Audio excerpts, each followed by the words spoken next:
On the morning of May 6th, 1527, the city of Rome awoke on a beautiful spring day to an unimaginable nightmare. The walls of the Eternal City, long seen as impregnable, were suddenly breached by an army of 20,000 men under the banner of the Holy Roman Emperor Charles V. Hello, my friend, and welcome to the Renaissance English History Podcast, a part of the Agora Podcast Network and the longest running Tudor history podcast, telling stories of Tudor England since 2009. I am your host, Heather Tesco, and I'm a storyteller who makes history accessible because I believe it's a pathway to understanding who we are, our place in the universe, and being more deeply in touch with our own humanity.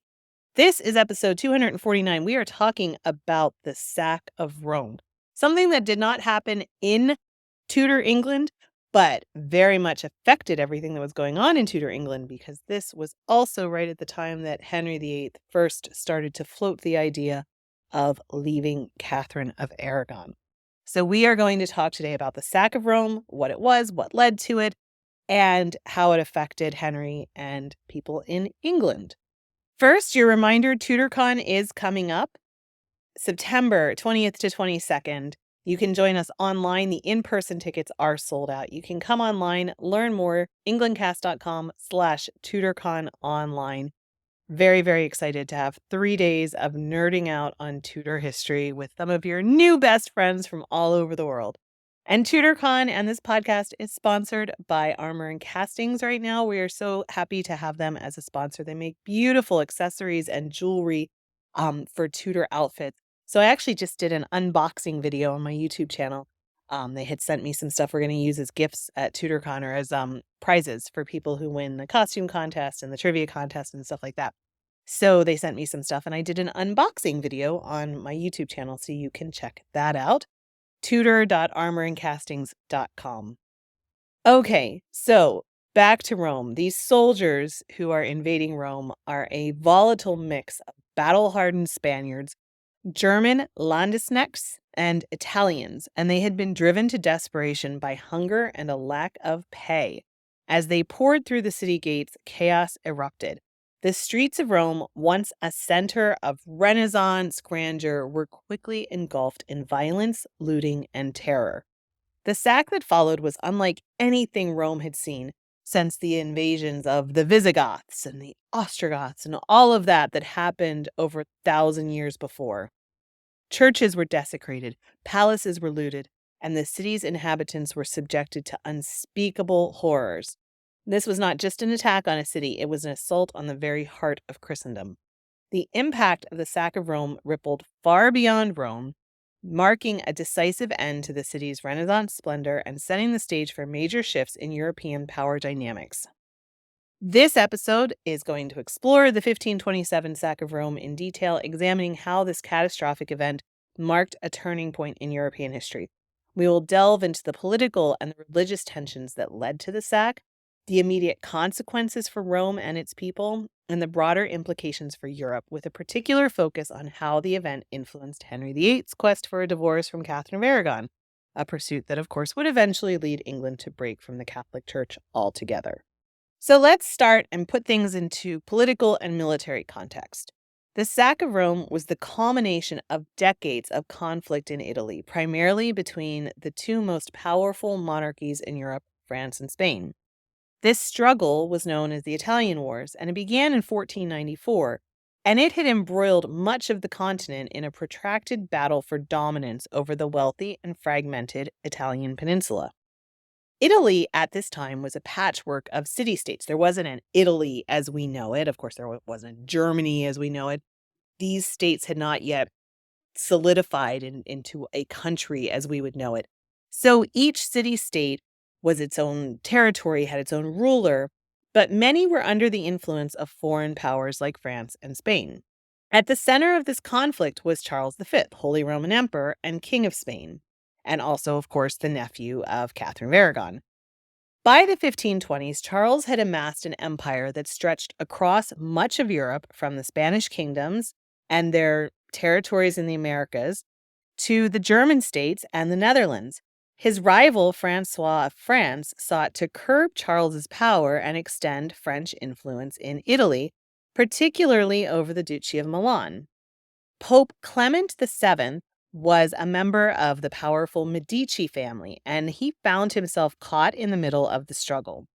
Although he initially tried to remain neutral, the Pope eventually aligned with France, fearing the overwhelming power of Charles V. This alliance, however, proved to be a disastrous decision.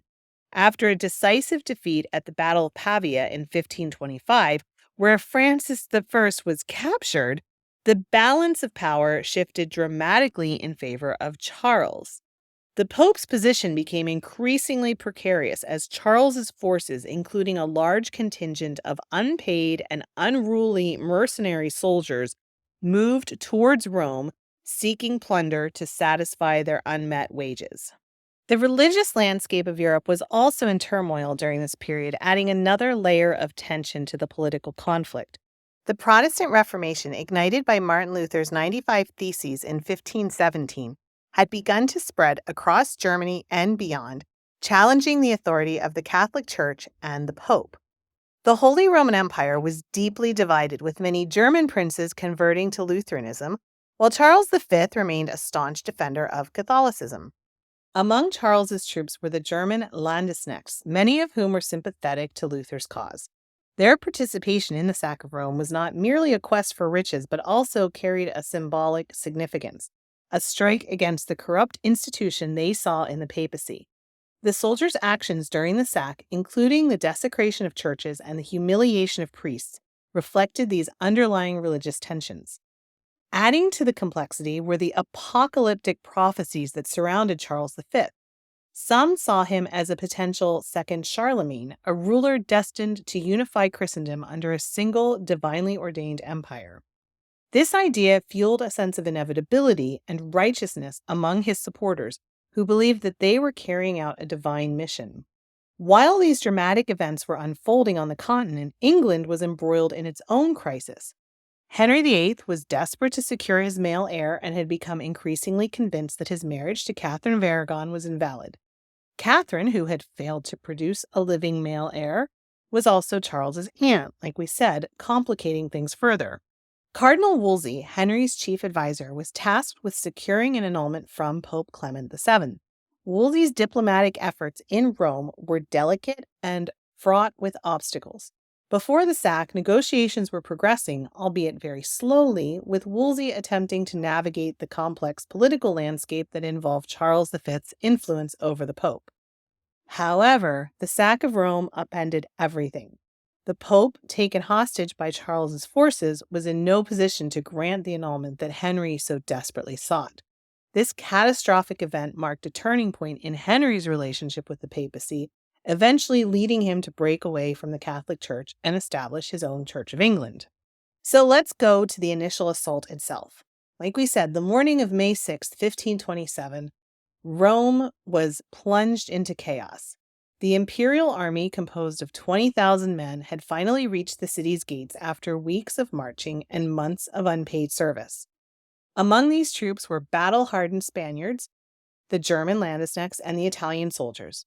They were hungry, they were desperate, and they were eager for the spoils of war. Rome was woefully unprepared for this assault, and it was about to experience one of the darkest days in its long history. The attack began with a breach in the city walls near the Vatican. The defenders were a mix of local militia and hastily assembled forces, and they were no match for the seasoned and ferocious imperial soldiers. Within hours, the walls were overcome, and the city was laid open to the invaders. Troops poured into Rome, and their leader, Charles de Bourbon, was struck down in the initial assault, possibly by a shot from one of the city's defenders. His death, far from stopping the invasion, only fueled the soldiers' rage. They were leaderless, they were untamed, and they unleashed a wave of violence and destruction that would stain the city for years to come. Rome was already struggling with inadequate defenses and internal divisions, and it quickly descended into chaos. The initial panic gave way to a systemic plundering as the soldiers roamed the streets, broke into homes, churches, and palaces, sought out valuables, and they vented their fury on the citizens. The city that had once been the center of the civilized world was now at the mercy of an uncontrolled mob. The violence that followed the breach was nothing short of horrific. The imperial troops, driven by desperation and hunger, spared no one. Civilians were slaughtered in the streets. Those who were not killed outright were often subjected to torture. The looting of Rome's churches was particularly symbolic. The soldiers, many of whom were emboldened by the Protestant Reformation's denunciation of the Catholic Church's excesses, took great pleasure in desecrating the holy sites. Sacred relics were destroyed, altars were overturned, and the treasures of the church were either stolen or defiled. The soldiers even stabbed their horses in the Sistine Chapel, a profound insult to the sanctity of the church and a clear sign that no place in Rome was safe from their wrath. The psychological impact on the residents of Rome was devastating. For many, the sack was not just a physical assault, but a spiritual one too. The city had been the center of the Christian world, and it was now a place of horror and desecration. The sight of priests being humiliated in the streets, of holy relics being destroyed, it left citizens in a state of shock and despair. Rome had been violated in the most profound way possible, and its status as the heart of Christendom was deeply shaken. It wasn't just a devastating human tragedy, but it was also a cultural catastrophe. Rome was the cradle of the Renaissance. It was home to the most exquisite works of art and architecture in the world. The imperial troops, however, saw little value in these cultural treasures beyond their immediate monetary worth. Churches and palaces filled with priceless works of art were ransacked, and many masterpieces were either stolen or destroyed. One of the most infamous acts of vandalism occurred in the Vatican itself. The soldiers, many of whom harbored deep resentment towards the Catholic Church, took particular delight in defacing its most sacred spaces. Raphael's frescoes in the Vatican, including the iconic School of Athens, were not spared. Soldiers carved graffiti into the walls, with some even scratching the name Luther into the frescoes, a chilling symbol of the religious tensions that underpinned the sack. These acts of desecration were not only an attack on the church, but also the very legacy of the Renaissance. Artists who had once thrived in Rome were deeply affected by the destruction. Sebastiano del Piombo, a close associate of Michelangelo, was among those tasked with repairing the damage to the Vatican's artworks. His letters from the time reveal a man profoundly changed by the horrors he witnessed. He described himself as no longer the same Sebastiano, and struggled to restore the beauty that had been so brutally marred. The psychological toll on these artists was immense. Many of them fled the city, taking with them the Renaissance spirit that had once made Rome a beacon of creativity. The long-term impact on Rome's cultural landscape was also severe. The city, which had been the epicenter of the Renaissance art and thought, entered a period of decline. The artistic and intellectual vibrancy that had defined Rome was now overshadowed by the memories of violence and desecration. As artists and scholars left the city, other European centers like Venice and Florence began to rise more in prominence, effectively marking the end of Rome's dominance in the Renaissance.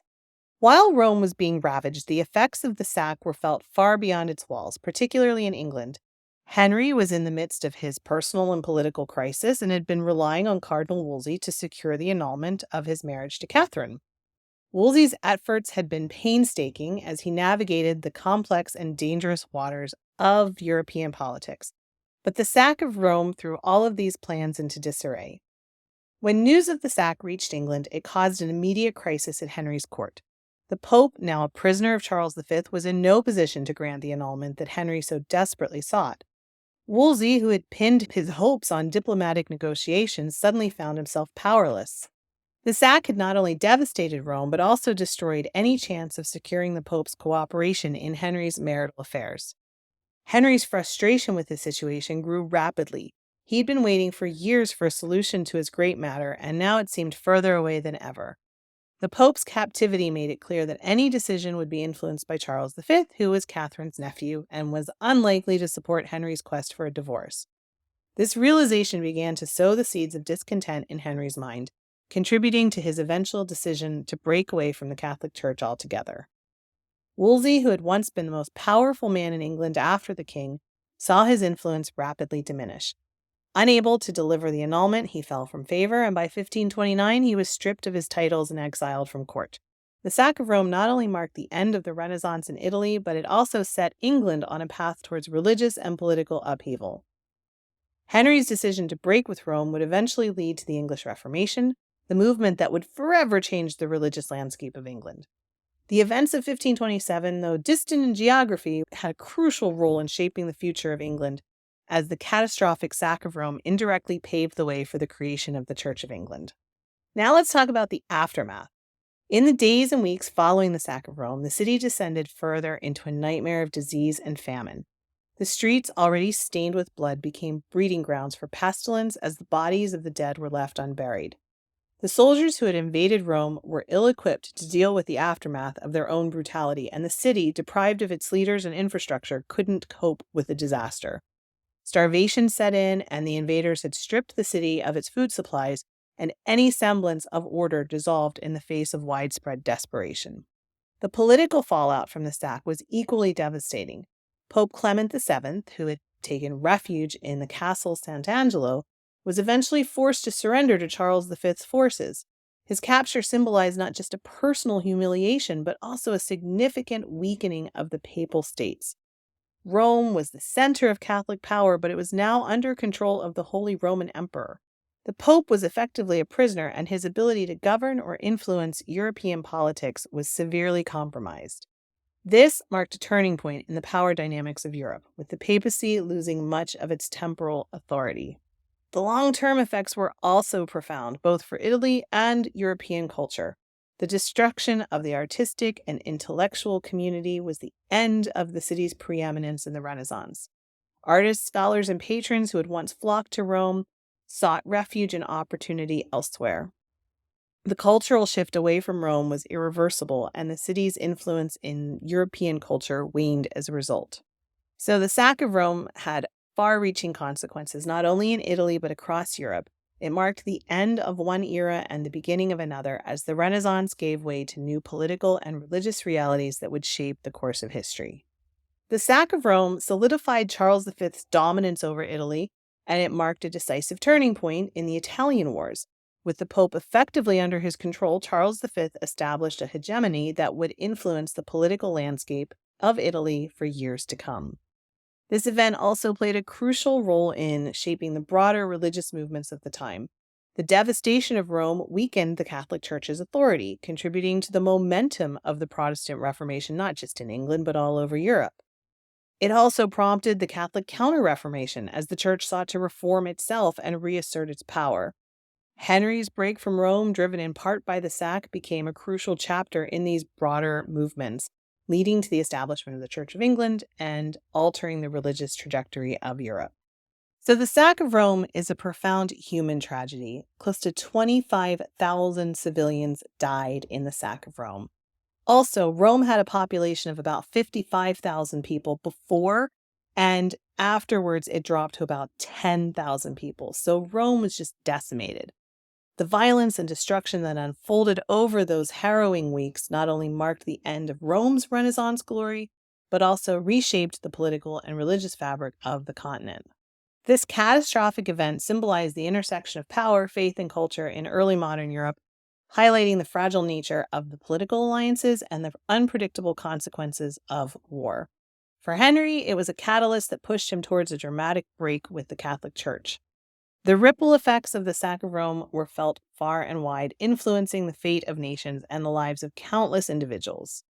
So we will leave it there, my friends. The sack of Rome, 1527, a tragic event for the civilians, horrific event for everybody involved, and massively shaped Europe, the end of one era and beginning of another. So thank you so much for listening to me. I will end this here. Remember to check out TutorCon online tickets, englandcast.com/TutorCon online. And also check out Armor and Castings for your Tudor jewelry and accessory needs. tutor.armorandcastings.com. Thank you so much for listening. I hope you are having a wonderful week, and I will be back to speak with you again very soon. Bye-bye. Blow, northern wind, a scent will make me sweating. Blow, northern